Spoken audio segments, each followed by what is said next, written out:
Hello, Shell again. Hello, Zolt again. Now we're back again talking about the six steps. Exactly. And now we are at step number 2.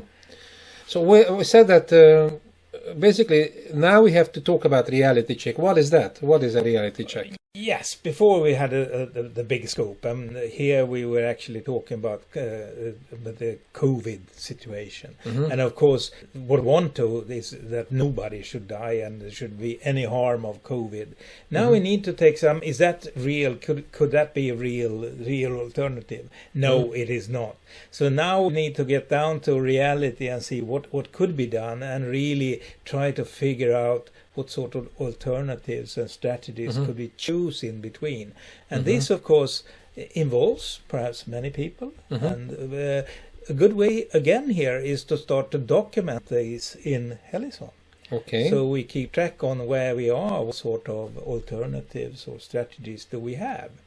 So why don't we just head back to Helision? Yeah, let's go back. How can we add strategies or alternatives? And the strategies, whatever we list up here, they have to be in a way feasible. Also, there has to be some sort of reality. Otherwise, we cannot evaluate them later on. Okay.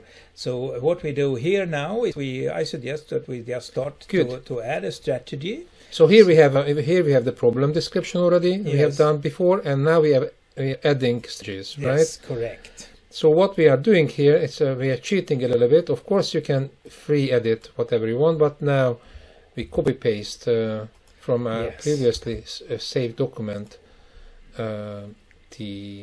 the strategies that we found here for the pandemic situation or for the COVID. It's basically very easy. It works like a charm. Yes, and I think the first strategy here was just to have an unmitigated. That basically means do nothing. And if we do the second step here, the strategy number 2 is to migration, adding pharmaceutical measures and isolation and so on. And level 3 is to do that on a higher level, large. To ban large public gatherings, lockdowns, and these sort of things as we see. And step number 4 is really that we go further in these lockdowns. And of course, here we need to document thoroughly what these strategies mean. And we have here, as you can see, we added a short description about it. But also here we could add links to further documentation. So we can really, and I guess that we will have a thorough discussion here. What are the alternatives? Okay. Could this be done in some other way, and so on? Here we also have to check how we can measure all this kind of outputs. No, so it's in a way we have to see what will be the mean of delivery. That will be the mean. How are we going to evaluate the different strategies or alternatives as we have? And we will, in the next video, we will show how we add that. We call these criteria, or what we want to have. And that means if I'm now looking at strategy, these 4 strategies, then I need to evaluate how well they would fix the problem, so to speak. And that's what we call about the evaluation or the metrics about it. Right. But once I have set a strategy or an alternative that we call, we have an opportunity to go back and edit and give links to whatever we want. So it's all the time as we work with the objectives and work with the model, work with the decision as such, we always can step back and refine a little bit what we have already stored. No? So this is I think that's an important point, because the idea is really to have one place where you can store information about the decisions you're going to make.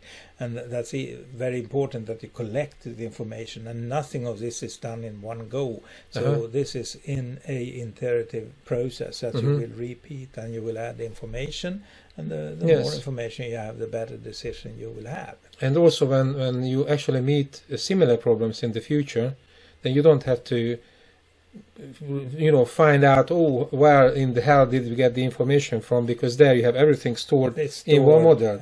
So you speed up the entire process enormously, no? That's correct. And sometimes you need to make several models. You need to have different models. Then we actually have a function which is called inventory, where you actually can store some of this information if you want to reuse them. You see that in the lower left corner. So of course it may be not just to have one model. Perhaps you want to make several models to test your decision. But this is basically where we sort of narrow down the big scope in the decision. Now we have narrowed it down actually to something realistic and some alternatives. Of course we can add more alternatives or remove alternatives in the process as we're going. But this is the very basic first steps. Okay, by the way, maybe we should invite spectators or our guests here to visit our website, because we have a sandbox solution there.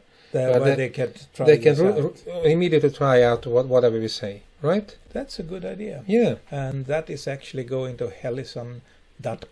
So Yes. you see in the upper left corner, you see the spelling of Helison, and you just add .com to that, and then you will end up to our website. All right. Welcome. Good. Okay, Correct. folks. Thank you. See you later. Thank you.